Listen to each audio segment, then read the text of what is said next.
Campbell took a chair by the table, and Dorian sat opposite to him. The two men's eyes met. In Dorian's there was infinite pity. He knew that what he was going to do was dreadful.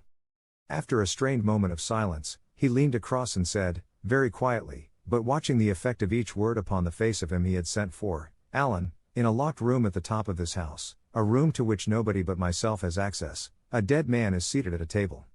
He has been dead 10 hours now. Don't stir, and don't look at me like that. Who the man is, why he died, how he died, are matters that do not concern you. What you have to do is this. Stop, Gray. I don't want to know anything further. Whether what you have told me is true or not true doesn't concern me. I entirely decline to be mixed up in your life. Keep your horrible secrets to yourself. They don't interest me anymore. Alan, they will have to interest you. This one will have to interest you. I am awfully sorry for you, Alan. But I can't help myself. You are the one man who is able to save me. I am forced to bring you into the matter. I have no option. Alan, you are scientific. You know about chemistry and things of that kind. You have made experiments. What you have got to do is to destroy the thing that is upstairs, to destroy it so that not a vestige of it will be left. Nobody saw this person come into the house. Indeed, at the present moment he is supposed to be in Paris. He will not be missed for months. When he is missed, there must be no trace of him found here. You, Alan, you must change him, and everything that belongs to him, into a handful of ashes that I may scatter in the air. You are mad, Dorian. Ah. I was waiting for you to call me Dorian. You are mad, I tell you, mad to imagine that I would raise a finger to help you, mad to make this monstrous confession. I will have nothing to do with this matter, whatever it is. Do you think I am going to peril my reputation for you? What is it to me what devil's work you are up to? It was suicide, Alan. I am glad of that. But who drove him to it? You, I should fancy. Do you still refuse to do this for me? Of course I refuse. I will have absolutely nothing to do with it. I don't care what shame comes on you. You deserve it all. I should not be sorry to see you disgraced, publicly disgraced. How dare you ask me, of all men in the world, to mix myself up in this horror? I should have thought you knew more about people's characters. Your friend Lord Henry Wotton can't have taught you much about psychology, whatever else he has taught you. Nothing will induce me to stir a step to help you. You have come to the wrong man. Go to some of your friends. Don't come to me. Alan, it was murder. I killed him. You don't know what he had made me suffer. Whatever my life is, he had more to do with the making or the marring of it than poor Harry has had. He may not have intended it, the result was the same. Murder. Good God, Dorian, is that what you have come to? I shall not inform upon you. It is not my business. Besides, without my stirring in the matter, you are certain to be arrested. Nobody ever commits a crime without doing something stupid. But I will have nothing to do with it. You must have something to do with it. Wait a moment, listen to me. Only listen, Alan. All I ask of you is to perform a certain scientific experiment. You go to hospitals and dead houses, and the horrors that you do there don't affect you. If in some hideous dissecting room or fetid laboratory you found this man lying on a leaden table with red gutter scooped out in it for the blood to flow through, you would simply look upon him as an admirable subject. You would not turn a hair. You would not believe that you were doing anything wrong. On the contrary, you would probably feel that you were benefiting the human race, or increasing the sum of knowledge in the world, or gratifying intellectual curiosity, or something of that kind. What I want you to do is merely what you have often done before. Indeed, to destroy a body must be far less horrible than what you are accustomed to work at. And, remember, it is the only piece of evidence against me. If it is discovered, I am lost, and it is sure to be discovered unless you help me. I have no desire to help you. You forget that. I am simply indifferent to the whole thing. It has nothing to do with me. Alan, I entreat you. Think of the position I am in. Just before you came I almost fainted with terror. You may know terror yourself some day. No. Don't think of that. Look at the matter purely from the scientific point of view. You don't inquire where the dead things on which you experiment come from. Don't inquire now. I have told you too much as it is. But I beg of you to do this. We were friends once, Alan. Don't speak about those days, Dorian, they are dead. The dead linger sometimes. The man upstairs will not go away. He is sitting at the table with bowed head and outstretched arms. Alan. Alan. If you don't come to my assistance, I am ruined. Why, they will hang me, Alan. Don't you understand? They will hang me for what I have done. There is no good in prolonging this scene. I absolutely refuse to do anything in the matter. It is insane of you to ask me. You refuse? Yes. I entreat you, Alan. It is useless. The same look of pity came into Dorian Gray's eyes. Then he stretched out his hand, took a piece of paper, and wrote something on it. He read it over twice, folded it carefully, and pushed it across the table. Having done this, he got up and went over to the window. Campbell looked at him in surprise, and then took up the paper, and opened it. As he read it, his face became ghastly pale and he fell back in his chair. A horrible sense of sickness came over him. He felt as if his heart was beating itself to death in some empty hollow. After 2 or 3 minutes of terrible silence, Dorian turned round and came and stood behind him, putting his hand upon his shoulder. I am so sorry for you, Alan, he murmured, but you leave me no alternative. I have a letter written already. Here it is. You see the address. If you don't help me, I must send it. If you don't help me, I will send it. You know what the result will be. But you are going to help me. It is impossible for you to refuse now. I tried to spare you. You will do me the justice to admit that. You were stern, harsh, offensive. You treated me as no man has ever dared to treat me, no living man, at any rate. I bore it all. Now it is for me to dictate terms.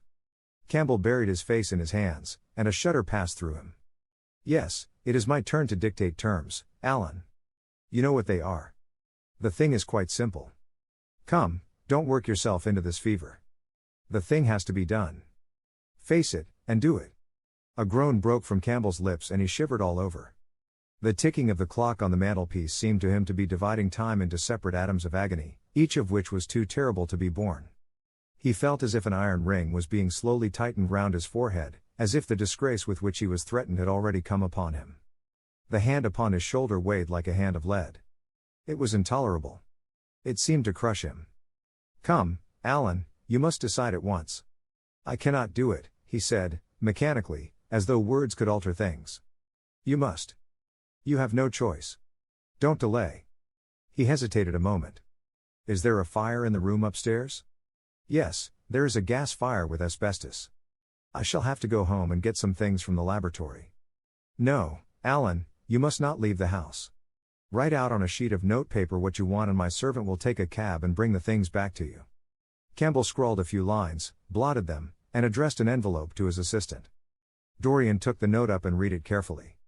Then he rang the bell and gave it to his valet, with orders to return as soon as possible and to bring the things with him.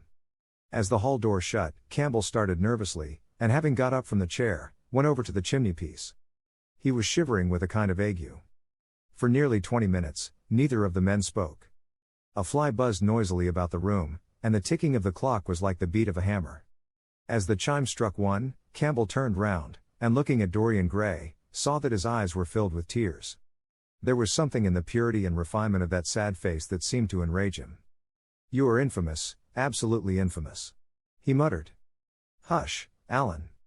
You have saved my life, said Dorian. Your life? Good heavens. What a life that is. You have gone from corruption to corruption, and now you have culminated in crime. In doing what I am going to do, what you force me to do, it is not of your life that I am thinking. Ah, Alan, murmured Dorian with a sigh, I wish you had 1,000th part of the pity for me that I have for you. He turned away as he spoke and stood looking out at the garden. Campbell made no answer. After about 10 minutes a knock came to the door, and the servant entered, carrying a large mahogany chest of chemicals, with a long coil of steel and platinum wire and 2 rather curiously shaped iron clamps. Shall I leave the things here, sir? He asked Campbell. Yes, said Dorian. And I am afraid, Francis, that I have another errand for you. What is the name of the man at Richmond who supplies Selby with orchids? Harden, sir. Yes, Harden. You must go down to Richmond at once, see Harden personally, and tell him to send twice as many orchids as I ordered, and to have as few white ones as possible. In fact, I don't want any white ones. It is a lovely day, Francis, and Richmond is a very pretty place, otherwise I wouldn't bother you about it. No trouble, sir. At what time shall I be back? Dorian looked at Campbell. How long will your experiment take, Alan? He said in a calm, indifferent voice. The presence of a third person in the room seemed to give him extraordinary courage. Campbell frowned and bit his lip. "It will take about 5 hours," he answered. "It will be time enough, then, if you are back at 7:30, Francis. Or stay, just leave my things out for dressing. You can have the evening to yourself. I am not dining at home, so I shall not want you." "Thank you, sir," said the man, leaving the room. "Now, Alan, there is not a moment to be lost. How heavy this chest is. I'll take it for you. You bring the other things." He spoke rapidly and in an authoritative manner. Campbell felt dominated by him. They left the room together. When they reached the top landing, Dorian took out the key and turned it in the lock. Then he stopped, and a troubled look came into his eyes. He shuddered. "I don't think I can go in, Alan," he murmured. "It is nothing to me." "I don't require you," said Campbell coldly. Dorian half opened the door. As he did so, he saw the face of his portrait leering in the sunlight. On the floor in front of it the torn curtain was lying. He remembered that the night before he had forgotten, for the first time in his life, to hide the fatal canvas, and was about to rush forward, when he drew back with a shudder. What was that loathsome red dew that gleamed, wet and glistening, on one of the hands, as though the canvas had sweated blood? How horrible it was! More horrible, it seemed to him for the moment, than the silent thing that he knew was stretched across the table, the thing whose grotesque misshapen shadow on the spotted carpet showed him that it had not stirred, but was still there, as he had left it. He heaved a deep breath, opened the door a little wider, and with half-closed eyes and averted head, walked quickly in, determined that he would not look even once upon the dead man. Then, stooping down and taking up the gold and purple hanging, he flung it right over the picture. There he stopped, feeling afraid to turn round, and his eyes fixed themselves on the intricacies of the pattern before him. He heard Campbell bringing in the heavy chest, and the irons, and the other things that he had required for his dreadful work. He began to wonder if he and Basil Hallward had ever met, and, if so, what they had thought of each other. "Leave me now," said a stern voice behind him. He turned and hurried out, just conscious that the dead man had been thrust back into the chair and that Campbell was gazing into a glistening yellow face. As he was going downstairs, he heard the key being turned in the lock. It was long after 7 when Campbell came back into the library. He was pale, but absolutely calm. "I have done what you asked me to do," he muttered. "And now, goodbye. Let us never see each other again. You have saved me from ruin, Alan." "I cannot forget that," said Dorian simply. As soon as Campbell had left, he went upstairs. There was a horrible smell of nitric acid in the room. But the thing that had been sitting at the table was gone.